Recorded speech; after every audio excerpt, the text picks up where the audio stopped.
नमस्कार, बहुत बहुत स्वागत है आपका। आप देख रहे हैं योर स्टॉक्स। मैं हूं आपके साथ प्रशांत पांडे और मेरे साथ है मेरी सहयोगी कविता थपलियाल। और योर स्टॉक यानी आपका शो, और इस शो में आपके सवालों का एक बहुत बड़ा हिस्सा हम कवर करते हैं। इस शो में सवाल पूछने का तरीका फटाफट से आपको हम बता देते हैं, उसके बाद मार्केट चेक करेंगे। लेकिन आपको जो तरीका अपनाना है वो बेहद आसान है। आपकी स्क्रीन के एक हिस्से में आप देख रहे होंगे एक नंबर, इस नंबर पर आप व्हाट्सएप करके, मैसेज करके, कॉल करके अपना सवाल हम तक पहुंचा सकते हैं। अपना और अपने शहर का नाम जरूर मेंशन कीजिए और नजरिया भी अपना जरूर लिखिए। इसके अलावा सोशल मीडिया के अलग अलग प्लेटफॉर्म्स पर भी आप अपने सवाल पोस्ट कीजिए। और एक और बेहद आसान सा तरीका है, यूट्यूब पर लाइव कमेंट करके भी आप अपने सवाल पोस्ट कीजिए। हम बीच बीच में उन सवालों को भी शामिल करते हैं। लेकिन फटाफट से जरा बाजार को देख लीजिए। बाजार पर गिरावट हावी होती हुई, और कहना यही होगा कि अब आखिर और कितना गिरेगा बाजार। आप देखिए कि इस वक्त 180 अंकों से ज्यादा की गिरावट निफ्टी में, 21,850 के करीब कारोबार करता हुआ निफ्टी। बैंक निफ्टी में भी लगभग 350 अंकों से ज्यादा की गिरावट और 47,000 के करीब इस वक्त ट्रेड करता हुआ। सेंसेक्स में देखिए 650 अंकों की गिरावट, 72,000 के करीब इस वक्त सेंसेक्स कारोबार करता हुआ। इंडिया विक्स में लगातार तेजी बनी हुई है, 21 के पार इस वक्त India VIX. Advance decline ratio देखने में ठीक नहीं लग रहा। 388 स्टॉक ऐसे हैं जो कि हरे निशान में आज कारोबार करें। जी हाँ, मात्र 388 स्टॉक ऐसे हैं जो कि हरे निशान में कारोबार कर रहे हैं। बाकी 1950 स्टॉक इस वक्त लाल निशान में कारोबार करते हुए। अब जो थोड़े बहुत स्टॉक देखें अगर हम निफ्टी में, तो Cipla, UPL, HDFC life, Asian paints और ब्रिटानिया, ये वो स्टॉक हैं जो कि हरे निशान में कारोबार कर रहे हैं। दबाव टाटा मोटर्स पर सबसे ज्यादा आज नजर आ रहा है। BPCL, Hero Moto, ONGC, Coal India, IndusInd Bank, SBI, NTPC, सभी दिग्गज स्टॉक आज पिटे हुए। चलिए अब फटाफट से अपनी चर्चा में शामिल करते हैं इस वक्त अपने खास मेहमानों को। हमारे साथ इस वक्त जुड़ चुके हैं एसएमसी ग्लोबल के सौरभ जैन साहब और एंजल वन के राजेश भोसले जी। राजेश जी और सौरभ जी, आप दोनों का बहुत बहुत स्वागत। अच्छी गुड मॉर्निंग तो नहीं कही जाएगी राजेश जी, और हर तरफ से हम देख रहे हैं, एक तो दिग्गज स्टॉक पिटे हुए हैं, बाजार की जो मार्केट ब्रेथ है वो थोड़ी सी और चिंता में डाल रही है, क्योंकि कब अक्सर होता है कि जब बाजार में गिरावट होती है कम से कम मार्केट ब्रेथ से थोड़ा सा सपोर्ट नजर आता है। लेकिन आज तो इंडेक्स और स्टॉक्स दोनों से एक्शन गायब। नमस्कार और बहुत बहुत धन्यवाद आपके इस शो में बुलाने के लिए। डेफिनेटली जो पिन पॉइंट पेन है वो ब्रॉडर मार्केट्स है। काफी ब्रॉड बेस्ड सेलिंग देखने को मिल रहा है। और इंडिया विक्स भी आप देखें तो जो एक फियर इंडिकेटर है और मोमेंटम इंडिकेटर है, तो वो एक सेलिंग क्रिएट कर रहा है मार्केट में। एंड ऑलमोस्ट अगर आप देखें लास्ट वीक से 1,000 पॉइंट्स जो है निफ्टी में वाइप आउट हो गया from the all time high levels. तो डेफिनेटली कहीं ना कहीं मार्केट सेंटिमेंट जो है वीक है। बट अगर आप देखें तो निफ्टी जो है मार्च और अप्रैल स्विंग लोज के आसपास आ रहा है। तो 21,750 से 21,700 ये की सपोर्ट जोन है। तो डेफिनेटली सेंटिमेंट जो है वीक है, बट इन लेवल्स पे सेल जो है वो अवॉइड करने चाहिए। यहाँ से अगर कोई बाउंस आता है वापस 22,000 और 22,100 के आसपास, तो वहाँ पे जो है सेल इनिशिएट करना चाहिए, क्योंकि अभी फिलहाल मार्केट जो है सपोर्ट के आसपास ओवरसोल्ड कंडीशंस में पहुंच रहा है। और राइट, चलिए बाजार की चाल पर और भी विस्तार से बात होगी। और इस तरह के बाजार में क्योंकि स्टॉक स्पेसिफिक एक्शन देखना बहुत अहम होगा, ये भी हमारे एक्सपर्ट से हम राय लेंगे। लेकिन फिलहाल वक्त हो गया है मैनेजमेंट से जुड़ने का, क्योंकि तिमाही नतीजों का सिलसिला जारी है। और ऐसे में चौथी तिमाही में डॉक्टर लाल पैथ लैब्स के नतीजे जो आए हैं वो अनुमान के मुताबिक रहे हैं। आय 491 करोड़ से बढ़कर 545 करोड़ रही है। मुनाफे की बात करें 57% से करोड़ से बढ़कर यहाँ पर आंकड़ा 86 करोड़ रहा है। मार्जिन में भी हमने सुधार देखा है। नतीजों और ग्रोथ आउटलुक पर चर्चा करते हैं। हमारे साथ अब कंपनी के ग्रुप सीएफओ वेद गोयल भी जुड़ गए हैं। गोयल जी, स्वागत है आपका हमारी इस बेहद खास पेशकश में। और क्लियरली नतीजों के दम पर अगर हम देखें तो चौथा स्ट्रेट क्वार्टर जहां पर हमने ज़्यादा लैब्स और इंक्रीज डिमांड मेडिकल टेस्ट के लिहाज से आपके मुनाफे में इसका प्रभाव आता हुआ देखा है। तो ये जो नंबर्स है ख़ासतौर से मुनाफे को ध्यान में रखते हुए, मार्जिन को ध्यान में रखते हुए, क्या यही आउटलुक आप इस नए वित्त वर्ष की पहली तिमाही में भी उम्मीद करते हैं? जो हम फिलहाल ट्रेंड देख रहे हैं, ये सस्टेनेबल होगा, बरकरार रहेगा? नमस्कार कविता जी। आई थिंक इस तिमाही के रिजल्ट हमने 11%, 11.1% की ग्रोथ है हमारी रेवेन्यू में, एंड मार्जिन्स हमारे 26.5% के हैं। सो मुझे लगता है दो तीन चीजें जो ड्राइव कर रही हैं हमारी, एक तो हमारा प्रोडक्ट मिक्स आप देखेंगे, स्वस्थ फिट वो बहुत ही अच्छा किया है इस क्वार्टर में। उसका कंट्रीब्यूशन आप देखेंगे 24% हाईएस्ट कंट्रीब्यूशन है इस क्वार्टर में, उसका भी इम्पैक्ट हमें देखने को मिल रहा है मार्जिन्स में। दूसरा, हमारी जो एक्सपेंशन है डीपर टेरिटरीज, लाइक हमारी कोर ज्योग्राफी है जो नॉर्थ की, वहाँ पे हम काफ़ी एक्सपैंड कर रहे हैं, और वहाँ पे टियर 3 के नीचे जो हमारा रिस्पॉन्स है वो बहुत बढ़िया है। सो और हमारी कोर ज्योग्राफी दिल्ली जो है, वो दिल्ली एनसीआर में भी हमारा इस क्वार्टर में बहुत अच्छा रिस्पॉन्स रहा है। तो कुल मिला के जो 2-3 फैक्टर रहे हैं हमारे, वो डायरेक्शनली अगर हम देखेंगे तो मुझे लगता है जो हम अभी कर रहे हैं उससे बेहतर ही करेंगे आने वाले टाइम में। चलिए गोयल साहब, प्रशांत बात कर रहा हूँ। Good morning. और मैं यही कहूँगा कि मैं भी आपका एक बहुत पुराना कह सकते हैं कि कस्टमर हूँ। बहुत ही लंबे अरसे से डॉक्टर लाल पैथ लैब्स की सेवाएं मैं लेता रहा हूँ, और नंबर्स और बाकी चीज़ों पे तो हमने बात की।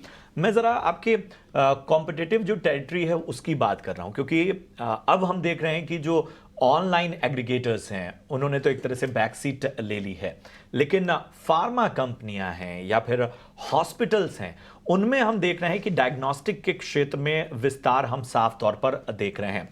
तो इन सारी बातों को अगर हम देखें तो कंपटीशन किस तरह का है, और आप किस तरह की चुनौती देख रहे हैं, और उस लिहाज से किस तरह से आप आगे इसको बढ़ाने वाले हैं या आगे विस्तार देने वाले हैं?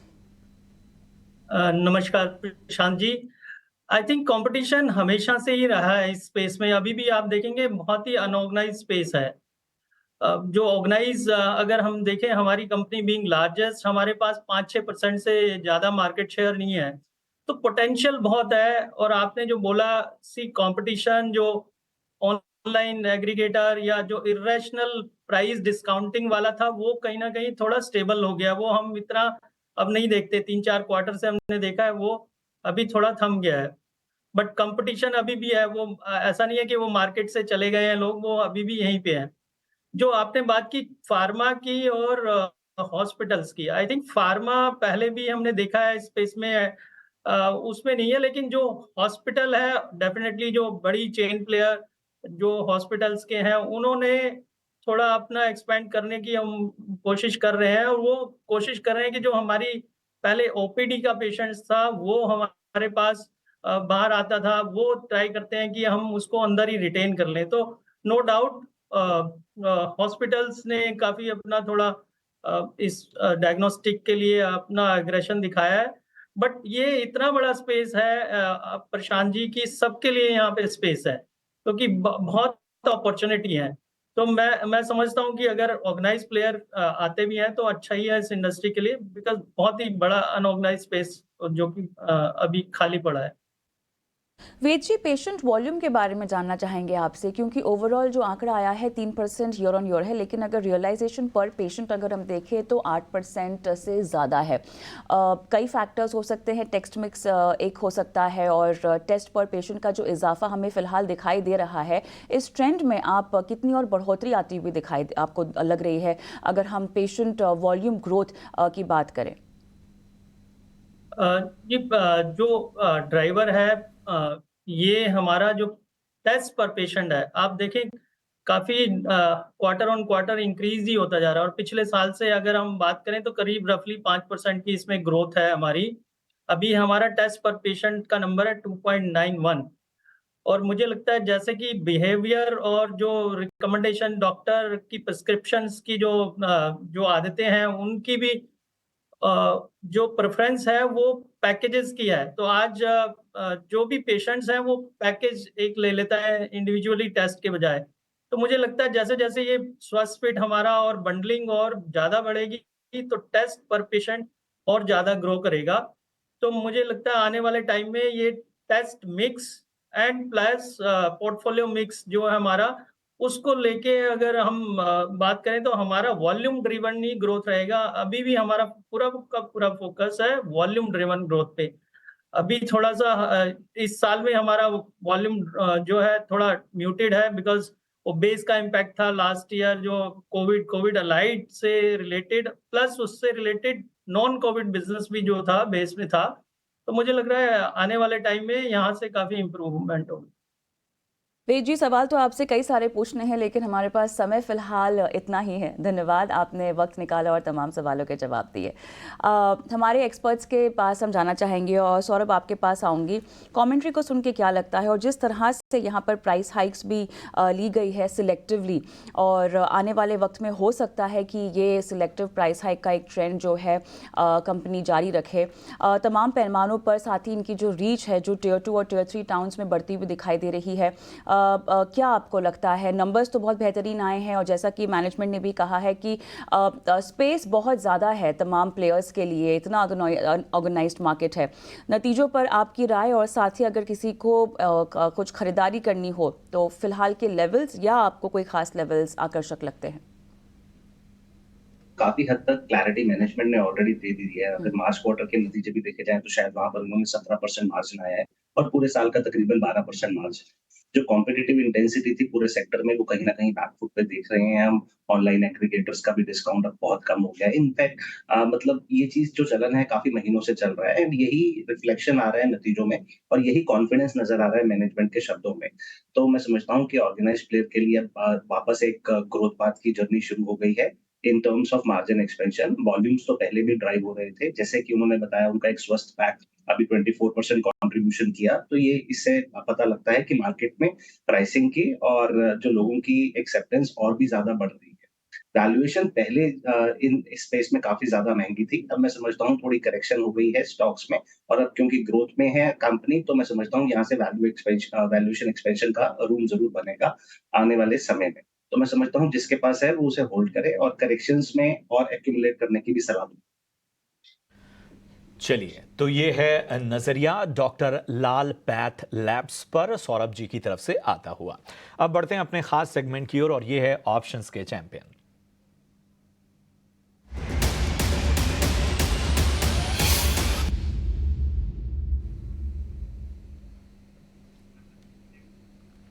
और हमारे साथ इस वक्त फिनवर्सिफाई की ध्वनि पटेल जी जुड़ चुकी हैं। ध्वनि, गुड मॉर्निंग। बताइए, बाजार के इस मूड माहौल में क्या रणनीति होगी आपकी ऑप्शन की दुनिया से? Good morning. और जिस हिसाब से बाजार ने एक ही तरफ का डायरेक्शन दिखाया है तो हम भी उसी डायरेक्शन को फॉलो करेंगे।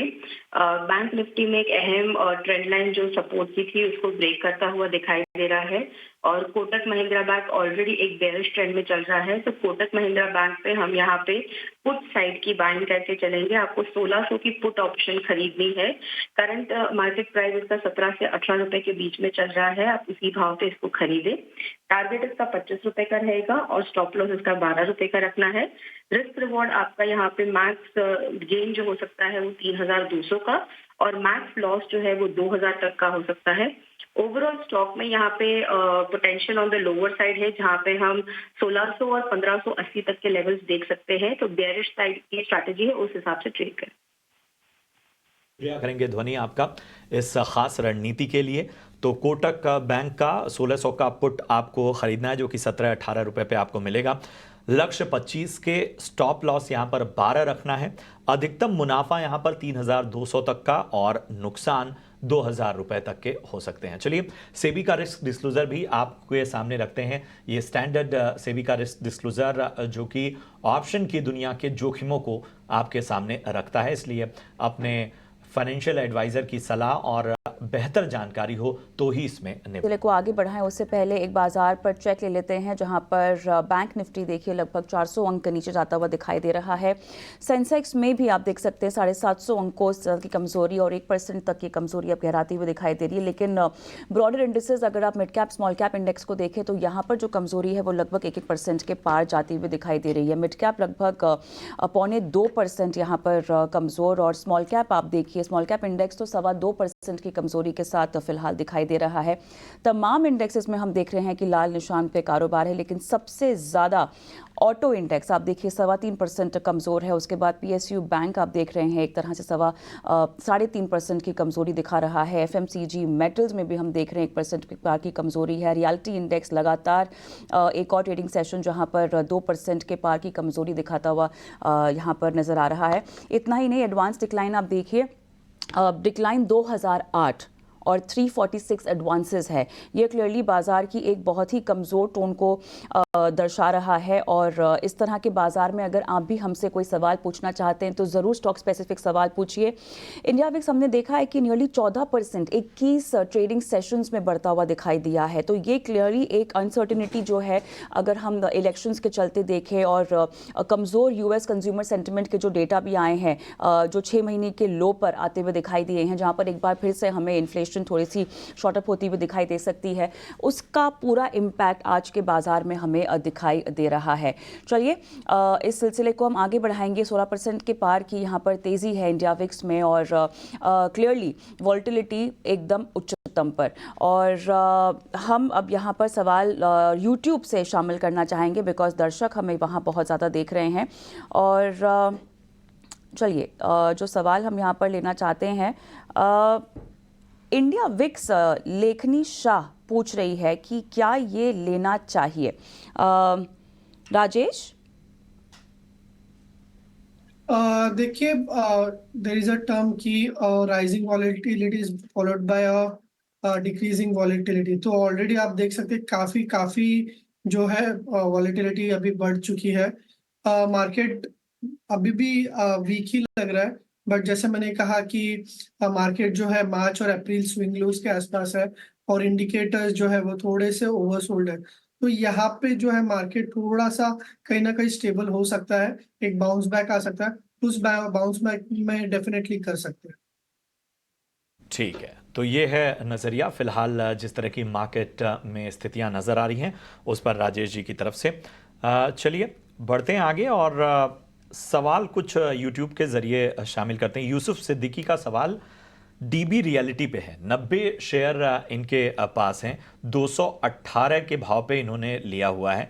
दूसरा इंडिया बुल्स रियल इस्टेट, एक बार फिर मैं दोहरा दूं, इंडिया बुल्स रियल इस्टेट, और इन्होंने 133 के भाव पे लिया है। तो डीबी रियल्टी 218 के भाव पे, इंडिया बुल्स रियल इस्टेट 133 के भाव पे। इन दो स्टॉक्स पर सौरभ जी जरा अपना नजरिया पेश कीजिए। रियल एस्टेट क्षेत्र वैसे काफी अच्छा लग रहा है, खासकर प्रीमियम सेगमेंट की डिमांड बहुत अच्छे से आ रही है। अभी डीएलएफ ने फिर दोबारा अपना एक गुड़गांव में एक प्रोजेक्ट का लॉन्च किया था, 3 दिनों में उन्होंने फिर दोबारा एक अपना पूरा प्रोजेक्ट सेल ऑफ कर दिया। तो ओवरऑल प्रीमियम सेगमेंट में डिमांड बहुत अच्छी आ रही है। अगर डीबी रियलिटी और इंडिया बुल की बात करूं तो ये बहुत अच्छे नहीं लगते हैं स्टॉक, और हमारे खास कवरेज में भी नहीं है। लेकिन रियल एस्टेट स्पेस में जो कंपनियां हमें अच्छी लगती हैं वो डीएलएफ, प्रेस्टीज और शोभा। तो अगर आप चाहें तो इन तीनों को भी देख सकते हैं।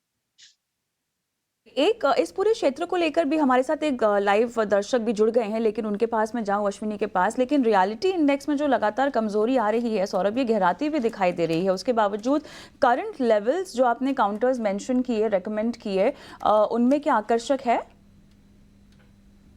देखिए, लेवल्स का बताना थोड़ा-सा मुश्किल होगा, मेरे लिए चैलेंजिंग होगा, लेकिन अगर हम लॉन्ग टर्म की बात करें तो इनमें देखिए पिछले 2-3 साल से कंटीन्यूअसली रैली बनी हुई है। अभी मार्केट भी थोड़ा महँगा है और स्टॉक्स भी स्ट्रेच्ड है।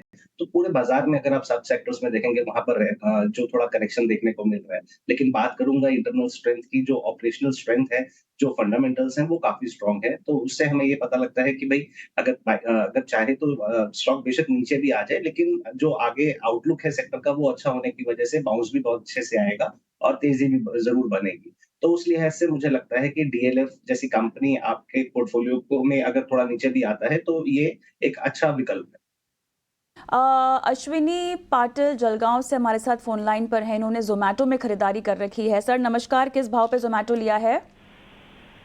हेलो जी अश्विनी। हाँ हेलो नमस्ते मैम। जी नमस्ते, बताइए आपने जोमेटो किस भाव पे लिया है? 180 के हाथ है। और कितना आप इसमें रुकना चाहती हैं? मैं 3 साल के नजर हूँ। 3 साल के लिए आप रुकना चाहती हैं? हाँ। और राइट, सौरभ आप ही के पास आऊंगी। लंबा नजरिया है, लेवल्स पर भी जो इन्होंने खरीदारी कर रखी है वो 180 है, काफी ठीक, क्या कहेंगे? देखिए, लंबे समय के लिए बिल्कुल अच्छा लगता है ज़ोमैटो। अभी ऑपरेशनल परफॉर्मेंस भी कंपनी का काफ़ी अच्छा है। रिसेंटली इन्होंने प्लेटफ़ॉर्म फीस भी बढ़ाया। इनका जो व्यू है, नज़रिया है 3 साल का काफ़ी बड़ा है। लेकिन मान के चलिए कि स्टॉक में थोड़ी करेक्शंस भी आ सकती है। ₹180 का भाव हो सकता है आपको दोबारा देखने को मिले, जिस तरह से मार्केट में करेक्शन चल रही है, और हो सकता है थोड़ा नीचे भी स्टॉक आ जाए। लेकिन 3 साल का आपने अगर व्यू बनाया है, इसे आप बरकरार रखें और होल्ड रखें। 3 साल का अगर आपका नजरिया है तो यहां पर बने रहने की आपको सलाह। बढ़ते हैं आगे। चुनावों का दौर है और इसी बीच पटना में प्रधानमंत्री नरेंद्र मोदी के रोड शो में भारी जन सैलाब देखने को मिला। 2 किलोमीटर लंबे रोड शो में बिहार के मुख्यमंत्री नीतीश कुमार भी उनके साथ रथ यात्रा में मौजूद रहे। रोड शो के दौरान टाइम्स नेटवर्क से एक्सक्लूसिव बातचीत में पीएम मोदी ने अब की बार 400 पार का दावा दोहराया और विपक्ष पर जमकर प्रहार किए। 2024 चुनाव का सबसे बड़ा मुद्दा नरेंद्र मोदी है। सरकार, सत्ता और बीजेपी एनडीए प्रधानमंत्री नरेंद्र मोदी के चेहरे पर, उनके काम पर, उनके नाम पर वोट मांग रही है, तो विपक्ष नरेंद्र मोदी को हटाने के लिए, और इसीलिए ये चुनाव खास है। और हमारे साथ खास जो शख्सियत है इस चुनाव के, वो साथ में है नरेंद्र मोदी। ये शोर देखिए, ये लोगों का उत्साह देखिए, और यही बिहार के पटना के रोड शो का माहौल है। और मैं यही पूछना चाहूंगा, प्रधानमंत्री जी आपका स्वागत है टाइम्स नेटवर्क के। जो ये माहौल दिख रहा है, जो हुजूम दिख रहा है पटना की सड़कों पर, ये क्या कह रहा है? अगर एक शब्द में कहना है तो 400 पार। साफ साफ पूरा देश भारतीय जनता पार्टी को, एनडीए को अभूतपूर्व विजय और सारे रिकॉर्ड ब्रेक करने वाला विजय इस चुनाव में निश्चित है। लेकिन अगर कहें तो लालू यादव, एक तरह से आरोप विपक्ष आप पर लगाता है कि आरक्षण खत्म करेंगे 400 सीटें लाने के बाद, लेकिन वही वो मुस्लिम आरक्षण के समर्थन की बात कर रहे हैं, उनको देने की बात कर रहे हैं। उसके 2 जवाब है। एक, भारतीय जनता पार्टी के पास, एनडीए के पास 2019 से 2024 हमारे पास करीब करीब 400 सीट थी। एनडीए प्लस हम 400 सीट के साथ 5 साल काम किया है, तो ये 400 के कारण ऐसा होगा, ये तो बिल्कुल ही निराधार है। दूसरा, ये बार बार इसलिए बोलते हैं कि उनके पेट में पाप है, और लालू जी के मुंह से निकल गया है कि वे मुसलमानों को आरक्षण देंगे। इतना ही नहीं, पूरा का पूरा देंगे, मतलब एससी, एसटी, ओबीसी वो आरक्षण भी छीन करके मुसलमानों को देंगे। जहां तक भारत के संविधान का सवाल है, जिस समय भारत का संविधान बना, उस संविधान में संविधान सभा का सुविचारित मत था कि देश में धर्म के आधार पर आरक्षण नहीं होना चाहिए। बाबा साहब अम्बेडकर, पंडित नेहरू भी धर्म के आधार पर आरक्षण के विरोधी थे।